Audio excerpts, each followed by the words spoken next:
मैं हारूँगा नहीं, मैं हारूँगा नहीं, चाहे कितनी बार मैं टूट जाऊँ। मैं हारूँगा नहीं, चाहे कितनी बार मैं टूट जाऊँ, हिम्मत ख़त्म हो जाए, आगे कोई रास्ता दिखाई न दे, फिर भी मैं लड़ूँगा। क्योंकि मैं जानता हूँ एक ही ज़िंदगी है और मैं इसको अफ़सोस में नहीं बिता सकता। नमस्कार, आपका स्वागत है इस नए पथ प्रदर्शक यूट्यूब चैनल आप पथ प्रदर्शक विद आलोक सर में स्वागत है। आज हम लोग पढ़ेंगे पृथ्वी की आंतरिक संरचना के बारे में कि पृथ्वी की आंतरिक संरचना कैसे है। मनुष्य जन्म से ही उस पृथ्वी की आंतरिक संरचना के बारे में पता लगाने का क्या किया प्रयास किया है। जैसे कि पृथ्वी के आंतरिक भागों में क्या पाई जाती है और पृथ्वी के आंतरिक भाग में क्या क्या होते हैं। जैसे हम लोग पृथ्वी के आंतरिक यानी गहराई में जाते चलते जाएंगे तो उसका घनत्व, उसका तापमान, उसका घनत्व, उसका तापमान और उसके रासायनिक संगठन में सब परिवर्तन होते रहेंगे। तो इसी बारे को हम लोग जानने के लिए आज हम पढ़ेंगे पृथ्वी की आंतरिक संरचना, ठीक है। तो पृथ्वी की आंतरिक संरचना को जानने के लिए हम पृथ्वी की आंतरिक संरचना को जानने के लिए ये हम मुख्य रूप से हम लोग दो भागों का प्रयोग करेंगे। एक होता है अप्राकृतिक सिद्धांत, एक होता है प्राकृतिक सिद्धांत। अप्राकृतिक सिद्धांत का मतलब ये होता है कि उसमें उसके अप्राकृतिक सिद्धांत है, जैसे उसके घनत्व के बारे में जैसे उसका पृथ्वी का घनत्व, जैसे पृथ्वी का जैसे जैसे नीचे चलते जाएंगे तो उसका घनत्व बढ़ता चला जाएगा। उसका तापमान हर एक 32 मीटर के नीचे जाएंगे तो उसका तापमान भी क्या होता जाएगा, बढ़ता जाएगा। और तापमान के साथ साथ उसका रासायनिक संगठन में क्या बदलाव होते जाएंगे। और एक होता है प्राकृतिक सिद्धांत। प्राकृतिक सिद्धांत का मतलब ये होता है कि प्राकृतिक सिद्धांत में आपका जैसे भूकंप आता है, ज्वालामुखी आता है, तो भूकंप आने से पृथ्वी के आंतरिक भागों की पता लगाया जाता है। और भूकंप आने से फिर हम कह सकते हैं जब ज्वालामुखी भी फटती है तो उसमें से लावा या मैग्मा के रूप में जो लावा होता है बाहर निकलता है, गैस निकलता है, जलवाष्प निकलते हैं, धूल निकलते हैं, राख निकलते हैं, जिससे हमको पता चलता है कि पृथ्वी की आंतरिक संरचना कैसी है। तो चलिए स्टार्ट करते हैं आपका इस नए पथ प्रदर्शक यूट्यूब चैनल पथ प्रदर्शक विद आलोक सर में, ठीक है, स्वागत है। देखिए हम लोग पढ़ेंगे पृथ्वी की आंतरिक संरचना के बारे में। पृथ्वी की आंतरिक संरचना हमने बताया कि पृथ्वी के जैसे जैसे गहराई में जाएंगे, मान लीजिए ये पृथ्वी, ठीक है, तो पृथ्वी का कहीं ना कहीं केंद्र होगा। पृथ्वी का केंद्र को मान लीजिए हमको मैंने काट के क्या कर दिया, निकाल दिया। ये मैंने काट दिया, इसको मैंने काट के निकाल दिया, ठीक है, ठीक। यह है हमारी पृथ्वी। हम कितने भागों में बांटते हैं, 3 भागों में बांटते हैं। एक होता है क्रस्ट, एक होता है मेंटल, एक होता है कोर। यानी इस भाग को कहते हैं क्रस्ट, ये भाग को कहते हैं मेंटल और ये भाग को कहते हैं कोर, ठीक है। क्रस्ट का जो क्षेत्र होता है जिससे मैंने बताया था, इसको हम 2 भागों में बांट के पढ़ते हैं, ठीक। एक होता है अप्राकृतिक और एक होता है प्राकृतिक।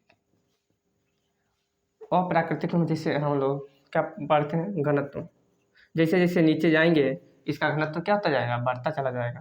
फिर तापमान, जैसे जैसे नीचे जाएंगे उसका तापमान क्या होता जाएगा, बढ़ता। जैसे जैसे पृथ्वी की सतह से हम केंद्र की ओर जाएंगे तो उसका घनत्व क्या होता जाएगा, यानी तापमान भी बढ़ता जाता है। कहा जाता है कि हर एक 32 मीटर गहराई पर जाएंगे, हर एक 32 मीटर गहराई पर जाएंगे, ठीक है, ठीक है, हर एक 32, तो उसमें 1 डिग्री सेल्सियस तापमान की वृद्धि होगी। 1 डिग्री सेल्सियस तापमान की क्या होगी, वृद्धि होगी। तो एक क्वेश्चन पूछा जाता है, पृथ्वी के सतह का तापमान, पृथ्वी के सतह का तापमान लगभग या औसतन 15 डिग्री सेल्सियस होता है, 15 डिग्री सेल्सियस होता है। और जैसे जैसे उसके आंतरिक भाग में जाएंगे यानी केंद्र में पहुंच जाएंगे तो उसका तापमान यानी केंद्र का तापमान, ये तो सतह का है, और केंद्र का जो तापमान होता है, केंद्र का तापमान 6000 डिग्री सेल्सियस पहुंच जाता है, ठीक ना। तो हम इसको मान लीजिए क्रस्ट, ठीक है, ये हुआ अब जैसे घनत्व। जैसे इसका घनत्व, पृथ्वी के ऊपरी सतह का घनत्व कम होता है और उसके आंतरिक भाग में जैसे जैसे जाएंगे तो उसका घनत्व क्या होता जाएगा, बढ़ता जाता है। जैसे पृथ्वी के सतह का जो तापमान होता है दूध या दूध से 2.7 तक का घनत्व होता है, ठीक है। और इसकी जो गहराई होती है यानी क्रस्ट वाली की जो गहराई होती है, अच्छा क्रस्ट की जो गहराई होती है कितने होते हैं, 50 किलोमीटर से लेकर के 300 किलोमीटर तक रहती है, ठीक ना। 50 किलोमीटर से लेकर 300 किलोमीटर तक होती है। और ये ठीक है 50 किलोमीटर से लेकर के 300 किलोमीटर होती है और इसका जो घनत्व होता है 2.7 होते हैं। और यह मुख्यतः सिलिकॉन और एल्युमिनियम से मिलकर बना होता है। इसकी सतह यानी यह जो क्रस्ट वाला क्षेत्र है वो सिलिकॉन और एल्युमिनियम से मिलकर बना होता है, ठीक ना। तो फिर ये वाला भाग जो मेंटल वाला भाग होता है यह मुख्यतः 1000 से 2000 किलोमीटर की गहराई तक है। यानी इसकी मोटाई मेंटल की जो मोटाई है कितना, 1000 से 2000 किलोमीटर की गहराई तक है। इसका जो घनत्व होता है 2.7 से लेकर के, यानी इसका घनत्व जो होता है 2.7 से लेकर के 2.7 से लेकर के कितना 4.5 तक होता है, ठीक है। 2.4 से लेकर के कितना होता है 4.5 तक होता है। और इसका जो घनत्व यानी कोर का वाला भाग होता है वह 2900 किलोमीटर से लेकर के पृथ्वी के केंद्र तक होता है, पृथ्वी के केंद्र तक होता है। आप पूछेंगे पृथ्वी के केंद्र कितना है, तो यानी इसका जो व्यास देखेंगे तो 7000 किलोमीटर तक होता है, ठीक ना। इसका व्यास देखेंगे तो 7000 किलोमीटर तक होता है। यानी नीफे का यह नीफे से मिलकर बनाता है, यानी निकिल और फेरस। और इसका आंतरिक जो कोर का घनत्व होता है 11 पहुंच जाता है। इसका जो घनत्व होता है कोर वाला भाग का उसका वो होता है 11। और यह जो पृथ्वी है उसके समस्त यानी पृथ्वी का समस्त घनत्व देखेंगे तो 5.5 यानी एवरेज देखेंगे तो पृथ्वी का घनत्व होता है 5.5, ठीक है। देख लीजिए, मान लीजिए ये है पृथ्वी, ठीक। तो पृथ्वी का ये है व्यास, ये है पूरा व्यास जो होता है पृथ्वी का 12,756 होता है, ठीक है। अगर इसको केंद्र तक जाएंगे तो लगभग बस 2 से भाग दीजिए क्योंकि त्रिज्या इसकी आधी हो जाएगी केंद्र तक जाने के लिए। तो ये हो जाएगा 2 × 12 2 × 6, ठीक। यहाँ आ जाएगा 2 × 7 14 2 × 8 16 यानी 6378 किलोमीटर तक है इसकी। यानी हम देखा जाए तो मिटा रहे हैं, आप लोग लिख लीजिएगा।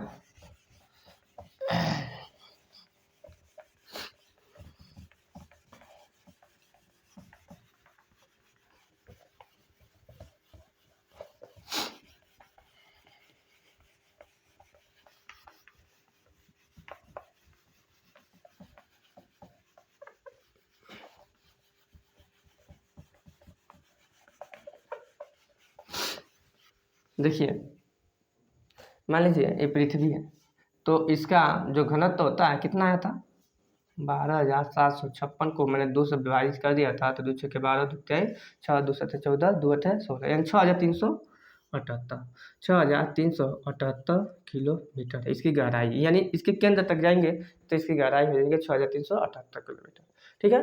ये मैंने बताया था। यानी इसको हम लगभग 6400 किलोमीटर तक मानते हैं एवरेज में, ठीक है।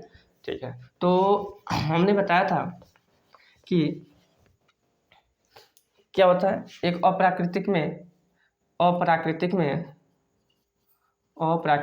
मैंने बताया था घनत्व तापमान और रासायनिक संरचना में क्या होती है बदलाव होता है। रासायनिक संरचना में क्या होता है बदलाव होता रहता है, ठीक है। ये मैंने बता दिया। दूसरा मैंने बताया था ज्वालामुखी, क्या बताया था ज्वालामुखी। ये क्या प्राकृतिक है, ये प्राकृतिक स्रोत है। यानी पृथ्वी के आंतरिक संरचना के बारे में जानना हो तो प्राकृतिक स्रोत है। एक होता है ज्वालामुखी और एक होता है भूकंप। देखिए ज्वालामुखी का अध्ययन वोल्केनोलॉजी कहलाता है और भूकंप का अध्ययन क्या कहलाता है? सिस्मोलॉजी कहलाता है। मान लीजिए जब ज्वालामुखी फटती है तो इसमें से विभिन्न प्रकार के, जैसे जो मैग्मा होता है पृथ्वी के सतह पर यानी लावा के रूप में बाहर आता है। फिर उसमें से विभिन्न प्रकार के खनिज तत्व भी बाहर निकलते हैं, जैसे धूल, धुआं, राख, चट्टान, ठीक है, यानी वही मैग्मा चट्टान का रूप ले लेता है, ठीक है। तो यानी इससे ये पता चलता है कि पृथ्वी की आर्थिक संरचना कैसी है। और जब भूकंप आता है तो भूकंप का जो मूल केंद्र होता है वो केंद्र कहलाता है, जहाँ से भूकंप क्या भूकंप की जो उत्पत्ति होती है, जहाँ पे उसका ओरिजिन होता है, वो मूल केंद्र कहलाता है, ठीक है। इससे ये पता चलता है कि पृथ्वी की आर्थिक संरचना कैसी है। जैसे भूकंप है तो इसको हम लोग 3 भागों में बांट के पढ़ते हैं, यानी ये 3 तरंगे हैं। एक होता है प्राइमरी तरंगे, एक होता है सेकेंडरी तरंगे, एक होता है लोअर, लोअर तरंगे यानी लोअरिंग वेव, यानी इसको कहते हैं लॉन्गिट्यूड वेव, इसको कहते हैं लेटिट्यूड, और इसको कहेंगे यानी इसको अनुदैर्घ्य तरंगे, और इसको अनुदैर्घ्य तरंगे कहेंगे, और इसको कहेंगे बीच वाले भाग को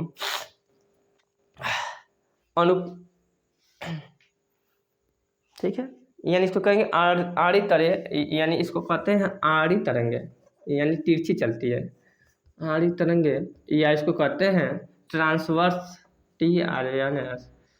ट्रांसवर्स वेव कहते हैं, ठीक। और इसको कहते हैं लोअरिंग तरंगे, इसको कहते हैं यल तरंगे, ठीक ना, यल तरंगे, ठीक है।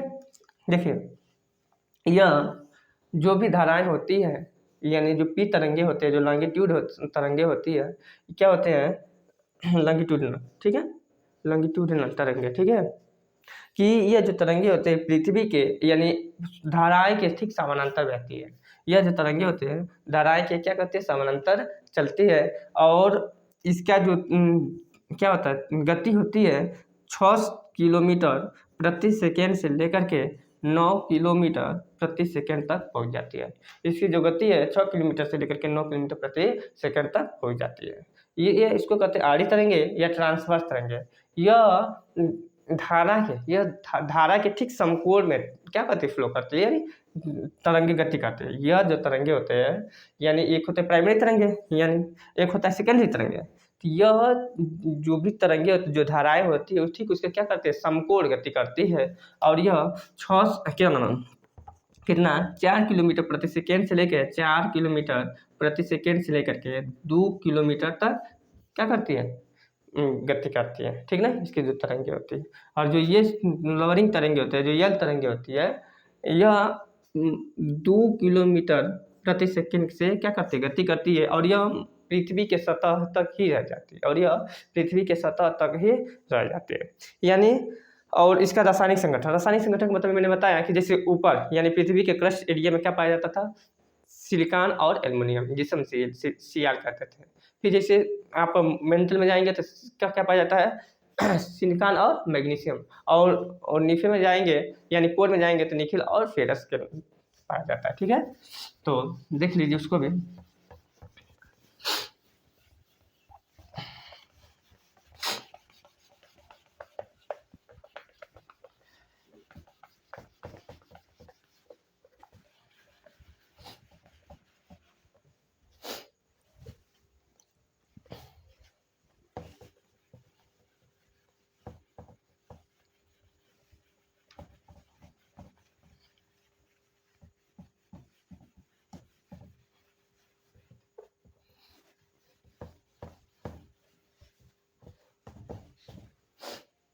जैसे मैंने भी बताया, देख लीजिए ये हमारी पृथ्वी, तो पृथ्वी का ये कोई कहीं केंद्र होगा, पृथ्वी का ये केंद्र होगा, तो ये वाला जो भाग क्या कहलाता है, क्रस्ट कहलाता है। ये वाला भाग क्या कहलाता है, क्रस्ट कहलाता है, ठीक। यह किससे मिलकर बना हुआ, यह किससे मिलकर बना है बताएं, यह किससे मिलकर बना है, तो सिलिकॉन और एल्युमिनियम से मिलकर बना है, सिलिकॉन और एल्युमिनियम से मिलकर बना है। इसका जो घनत्व होता है 2 कितना होता है, 4 होता है। इसका जो घनत्व होता है 2.4 होता है। यह इसकी जो गहराई होती है 50 किलोमीटर से लेकर के 300 किलोमीटर तक होती है, ठीक ना, 50 किलोमीटर से लेकर के 300 किलोमीटर तक होती है।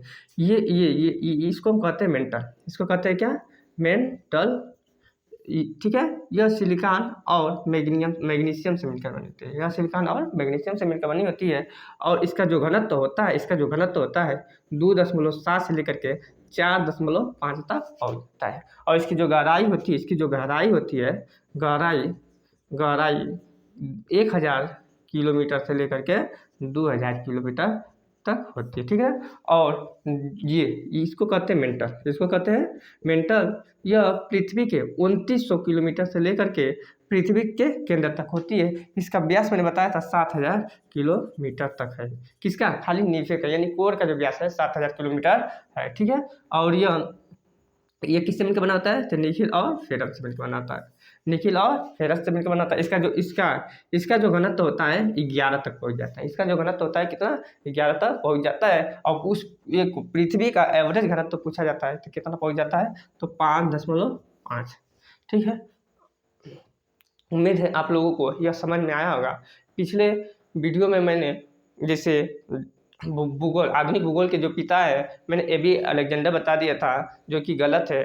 जो आधुनिक भूगोल के जो पिता है अलेक्जेंडर वन हम्बोल्ट और कार्ल रिटर को माना जाता है। प्राचीन भूगोल का जो पिता है इरेटोस्थनीज को माना जाता है। ठीक है, तो उसको आप लोग सुधार कर लीजिएगा। तब तक के लिए आप लोग खुश रहिए। और मेरी कुछ भी कमियां हैं तो कमेंट बॉक्स में कुछ सजेशन दीजिए।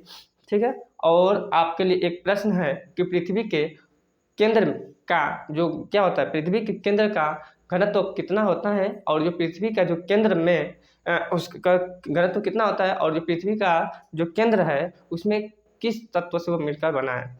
तो यह उम्मीद है आप लोग यह जो जवाब है, आंसर है, आप कमेंट बॉक्स में डालेंगे यानी रखेंगे और हमारी गलतियों को सजेशन देंगे। ठीक है, तब तक के लिए आप अपना ध्यान रखिए। जय हिंद।